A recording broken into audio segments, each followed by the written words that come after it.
So guys, in today's video, ipapakita ko sa inyo ang mga bahay.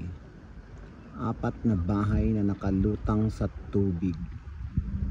And take note guys, ang mga bahay dito sa Europe, pag malapit sa tubig or nasa tubig or nakalutang sa tubig, kahit walang tubig, charot, ay mamahalin. So yan guys, gustuhin mo bang tumira dyan guys sa bahay na nakalutang sa tubig? 4 yan siya guys, 1, 2, 3, 4. O diba, 4 na bahay. Talagang bahay yan guys, hindi siya summer house. Talagang bahay siya kung saan normal na namumuhay ang mga taong nakatira dyan. O diba, palutang-lutang sila sa tubig ng dagat. O diba,